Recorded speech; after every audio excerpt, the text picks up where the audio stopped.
Terima kasih atas waktu yang diberikan pada saya.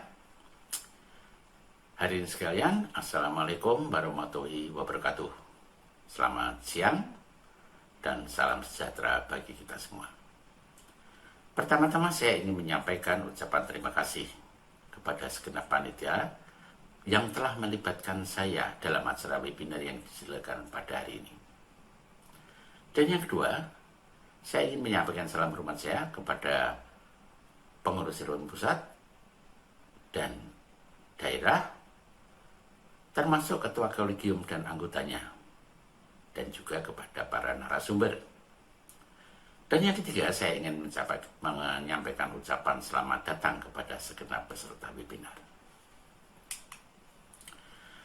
Para hadirin yang saya hormati, karena tema dalam kegiatan webinar ini adalah komunikasi efektif pemeriksaan pada anak, maka yang akan saya sampaikan dalam sesi ini, saya beri judul Menjalin Komunikasi Efektif dalam Pemeriksaan Refraksi pada Anak.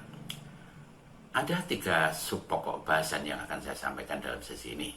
Yang pertama adalah mengenai komunikasi secara umum, yang kedua mengenai pemeriksaan refraksi, dan yang ketiga adalah menjalin komunikasi dalam pemeriksaan refraksi pada anak. Untuk mempersingkat waktu, mari kita segera mulai saja.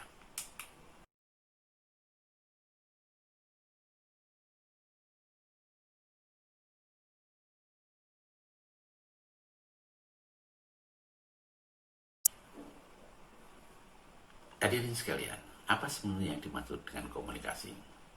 Bila kita membuka Kamus Besar Bahasa Indonesia, maka akan kita temukan arti komunikasi. Dalam hal ini, komunikasi diartikan sebagai pengiriman dan penerimaan pesan atau berita antara 2 orang atau lebih, sehingga pesan yang dimaksud dapat dipahami. Tetapi bagaimana menurut pendapat para ahli?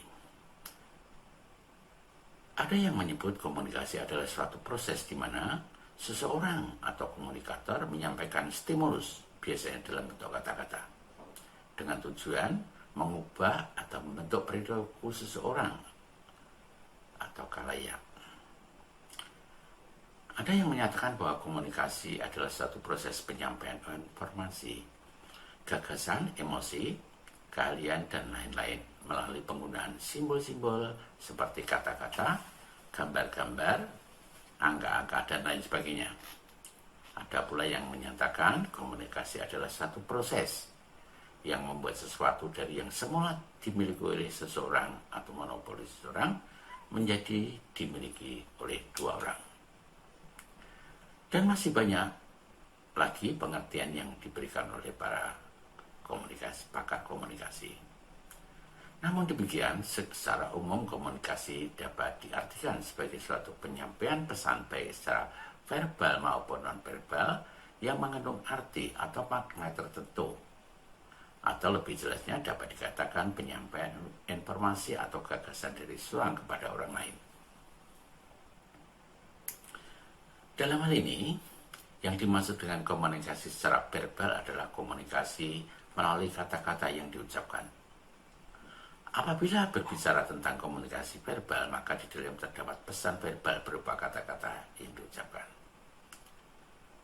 Sedangkan komunikasi non-verbal merupakan segala sesuatu yang disampaikan oleh seseorang kepada orang lainnya tanpa melalui kata-kata, tetapi melalui isyarat, bahasa tubuh, dan nada suara, misalnya gaya berbicara, ekspresi wajah, gerakan tangan, dan lain sebagainya.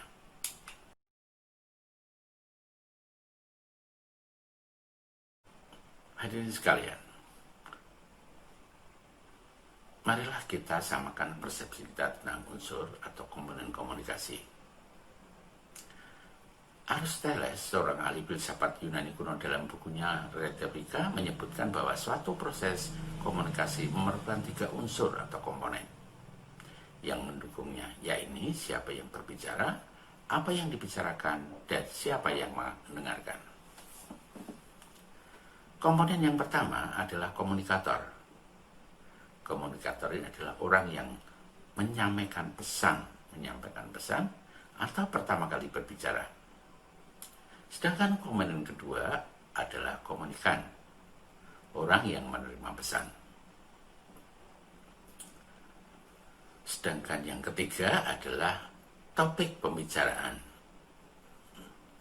Jadi apa topiknya, bisnis, apa kesehatan, apa. Jadi masalah isi pembicaraan.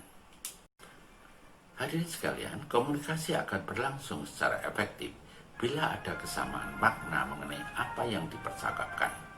Suatu percakapan akan dikatakan komunikatif apabila kedua pihak, dalam hal ini komunikator maupun komunikan, selain mengerti bahasa yang digunakan juga makna dari bahan yang diperbincangkan. Ditinjau dari aspek etika, ketika komunikator menyampaikan pesan, sebaiknya komunikan mendengarkan sampai pesan yang disampaikan komunikator itu selesai. Sebaliknya, ketika komunikan memberikan respon atas pesan yang diterimanya, komunikator yang harus mendengarkan respon yang diberikan oleh komunikan selesai. Hadirin sekalian, apa yang terjadi bila komunikator dan komunikan mengabaikan etika komunikasi? Artinya masing-masing ingin menyampaikan pesan dan tidak salah satu pun dari mereka mau menjadi pendengar. Hal itu tidak hanya akan menimbulkan kerancuan, tetapi bahkan bisa menimbulkan konflik. Oleh karenanya, marilah kita lihat sama-sama bagaimana proses komunikasi itu dilaksanakan secara tidak efektif.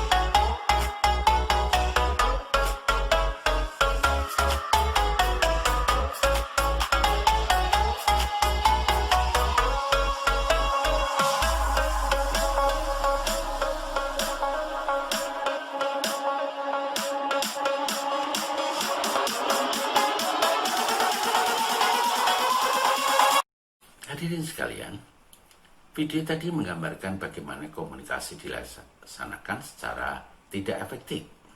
Selanjutnya marilah kita samakan persepsi kita tentang jenis-jenis komunikasi. Ada beberapa jenis komunikasi, di antaranya adalah komunikasi interpersonal. Komunikasi interpersonal merupakan komunikasi antara dua orang atau lebih, misalnya komunikasi kesehatan atau terapeutik, yang dilaksanakan oleh petugas kesehatan dengan pasien. Fungsinya sebagai peningkatan hubungan interpersonal atau memberi dan menerima informasi secara pribadi dan rahasia.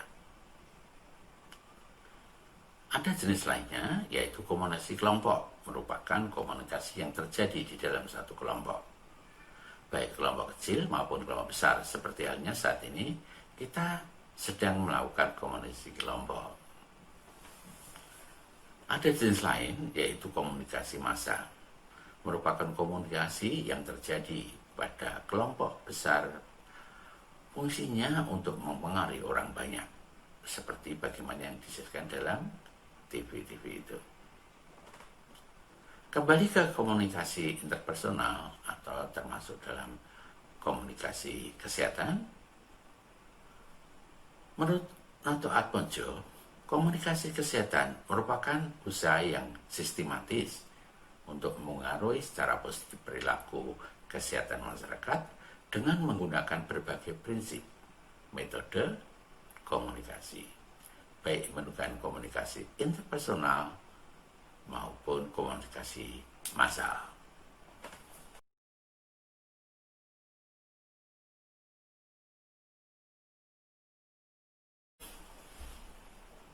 Hadirin sekalian, tiba saatnya kita memasuki subpokok bahasan kedua tentang pemeriksaan refraksi. Anda semua tentu telah tahu apa yang dimaksud dengan pemeriksaan refraksi. tetapi ini hanya sekedar mengingatkan bagi mereka yang lupa. Bila kita membuka regulasi tentang penyelenggaraan optikal, maka akan kita temukan bahwa pemeriksaan refraksi adalah pemeriksaan mata untuk mencari ukuran lensa yang sesuai. Sebenarnya pengertian yang lebih luas mengenai pemeriksaan refraksi itu tidak hanya sekedar ingin mencari ukuran yang sesuai, tetapi merupakan satu tindakan investigasi untuk mengetahui apakah gangguan penglihatan yang sedang dihadapi oleh seseorang itu disebabkan karena kelainan refraksi, kelainan organis, perpaduan antara keduanya, atau hanya sekedar simulasi atau bohong aja. Ada dua jenis pemeriksaan refraksi, yaitu pemeriksaan refraksi objektif dan pemeriksaan refraksi subjektif. Dua gambar yang ada di kanan kiri bawah ini merupakan deskripsi dari pemeriksaan refraksi objektif. Sedangkan dua gambar yang ada di kanan kiri atas ini merupakan deskripsi dari pemeriksaan refraksi subjektif. Dari dua jenis pemeriksaan refraksi itu, pemeriksaan refraksi subjektif yang lebih banyak membutuhkan komunikasi.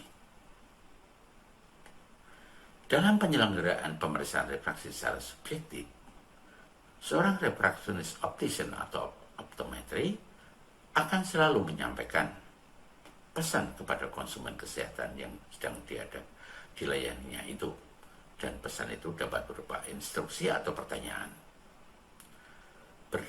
Berdasarkan respon yang diterimanya, refraksionis optician atau optometri akan melaksanakan asesmen dan treatment apa yang seharusnya dilakukan. Selanjutnya marilah kita lihat dalam video berikut ini bagaimana dalam pemeriksaan refraksi subjek itu membutuhkan banyak komunikasi.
Hadirin sekalian, tibalah saatnya kita masuki subpokok bahasan ketiga tentang bagaimana menjalin komunikasi efektif dalam pemeriksaan refraksi pada anak usia sekolah. Menjalin komunikasi dalam pemeriksaan refraksi pada orang dewasa atau orang tua pada umumnya tidak akan menimbulkan masalah. Tetapi bagaimana bila pemeriksaan refraksi itu dilakukan pada anak usia sekolah? Dalam hal ini yang dimaksud anak usia sekolah adalah anak yang berumur 7-15 tahun sebagaimana kriteria dari WHO.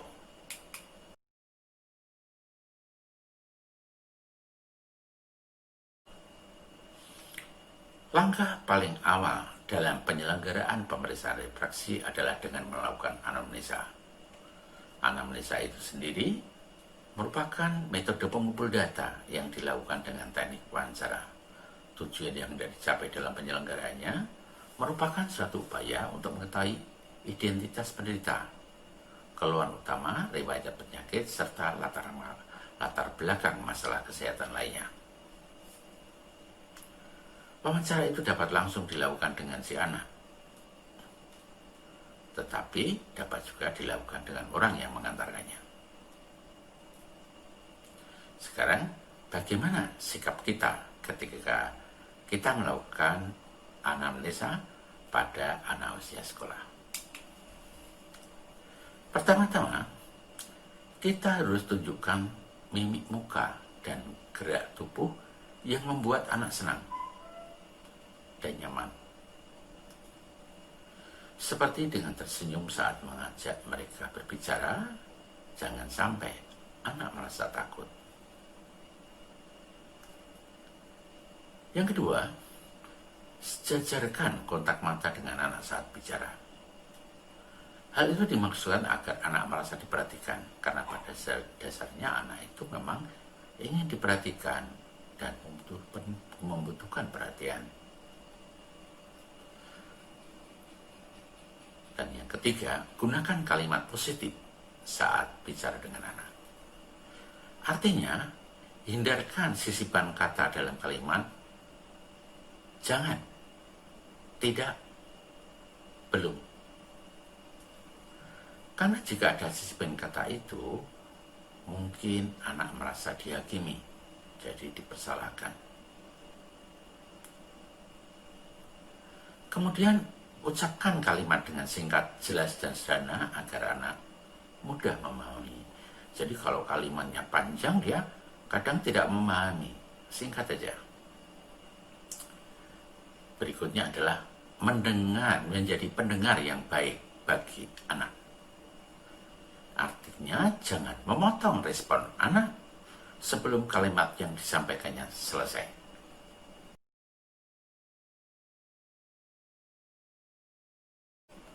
Hadirin sekalian, uji pikromatik merupakan salah satu teknik uji dalam pemeriksaan refraksi.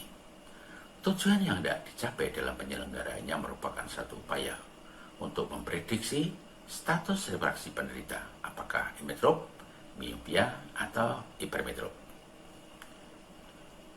Namun demikian, sering terjadi ketika seorang pemeriksa menanyakan kepada seorang anak, mana objek yang lebih jelas yang ada di warna dasar merah atau hijau? Sang anak menjawab, terang yang di warna dasar hijau. Padahal saat anamnesa sang anak menyatakan melihat jauh kabur dan melihat dekat terang. Mungkin prediksi awal dari pemeriksa adalah miopia. Meskipun respon sang anak kontradiktif dengan prediksi awal dari pemeriksa, tapi pemeriksa tidak boleh menolak respon sang anak, bahkan atau memarahinya. Dalam hal ini, respon sang anak harus diterima apa adanya. Hal itu bisa terjadi bila sang anak menderita protanopsia.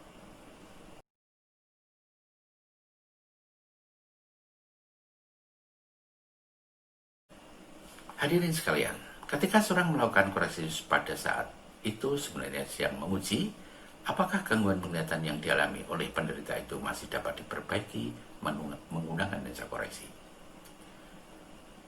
Dalam melakukan koreksi bisnis ini sebaiknya pemeriksa menggunakan opsi dengan kata terang atau kabur, dan menghindarkan opsi dengan kata enak atau tidak enak, karena dalam pengertian anak, enak itu korelasinya dengan makanan. Hal-hal lain yang perlu dihindari adalah memberikan opsi kata pusing atau tidak pusing. Meskipun sebenarnya anak merasa tidak pusing, tetapi beban trial frame pada pangkal hidungnya itu akan direspon sebagai rasa pusing.